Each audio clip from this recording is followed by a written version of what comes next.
ಬರೀ ನೋಡ್ಬೋದು ನೀವು ಕಡಿಮೆ ಬಜೆಟ್ ಅಲ್ಲಿ ಗಾಡಿ ಹುಡುಕ್ತಾ ಇದ್ರೆ ಅಂತಂದ್ರೆ ಬರೀ 49,000 ತಗೊಂಬಂದ್ರೆ ಈ ಗಾಡಿ ನಿಮ್ದಾಗುತ್ತೆ. ಅದರಲ್ಲಿ ಅಷ್ಟಾ ವೇರಿಯಂಟ್ ಬಂದಿದೆ. 2017 ಮಾಡಲು ಸಿಂಗಲ್ ಓನರ್ ವೆಹಿಕಲ್, ನಾನ್ ಆಕ್ಸಿಡೆಂಟಲ್, ಪೂರಾ ಶೋರೂಮ್ ರೆಕಾರ್ಡ್, ಪೂರಾ ಜೆನ್ಯೂನ್ ವೆಹಿಕಲ್. ಸೊ ಇದು ಬಂದ್ಬಿಟ್ಟು ನಿಮಗೊಂದು 5,49,000 ಮಾಡಿ ಬಗೆಹರಿಸ್ಕೊಡ್ತೀನಿ. ಬನ್ನಿ ಒಬ್ಳಿಗೆ ಬರೀ 49,000 ಬಂದ್ಬಿಟ್ರೆ ಅಂದ್ರೆ ಈ ಗಾಡಿ ನಿಮ್ದಾಗುತ್ತೆ. ಸೊ ಗಾಡಿ ಕಂಡೀಷನ್ ನೋಡಿದ್ರೆ ಬನ್ನಿ ತೋರ್ಸೋಣ ಅಂತ.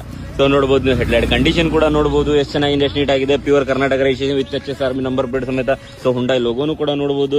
ಸೊ VVIP ವೆಹಿಕಲ್ ಆಗಿ ಬರುತ್ತೆ ಇದು ಗಾಡಿ. ಸೊ ನೋಡಬಹುದು ನೀವು ಟೈರ್ ಕಂಡೀಷನ್ ಕೂಡ ನೋಡಬಹುದು. ಒಂದು 75-80% ಟೈರ್ ಇದಾವೆ. ಸೊ ಒಳಗಡೆ ಇಂಟೀರಿಯರ್ ಕೂಡ ತೋರಿಸ್ಕೊಡ್ತೀನಿ ನೋಡಿ ನಿಮಗೆ. ಸೊ ಆಟೋಮೆಟಿಕ್ ಮಿರರ್ ಫೋಲ್ಡಿಂಗ್ ಬರುತ್ತೆ. ಸೊ ನೋಡಬಹುದು ನೀವು dual air bag. So screen ಎಲ್ಲಾನು ನೋಡಬಹುದು ನೀವು. ಸೊ ಮ್ಯಾನುವಲ್ ಟ್ರಾನ್ಸ್ಫಾರ್ಮೇಶನ್ ಬರುತ್ತೆ. ಸೊ ನೋಡಬಹುದು ನೀವು 7 ಗೇರ್ ಬರುತ್ತೆ ಇದಕ್ಕೆ. ಸೊ ನೋಡಬಹುದು ರಿವರ್ಸ್ ಹಿಡಿದು 7 ಬರುತ್ತೆ. ಸೊ ಬ್ಯಾಕ್ ಇಂಟೀರಿಯರ್ ಕೂಡ ನೋಡಬಹುದು ನೀವು. ಸೊ ಜೆನ್ಯೂನ್ಲಿ ಗಾಡಿ ಇದೆ, ನಾನ್ ಆಕ್ಸಿಡೆಂಟಲ್ ಇದೆ. ಸೊ VVIP ವೆಹಿಕಲ್ ಗಾಡಿ ಹುಡುಕ್ತಾ ಇದ್ರೆ ಅಂತಂದ್ರೆ ನೋಡಬಹುದು ನೀವು ಗಾಡಿ ಎಷ್ಟು ಚೆನ್ನಾಗಿದೆ, ಎಷ್ಟು ನೀಟ್ ಆಗಿದೆ.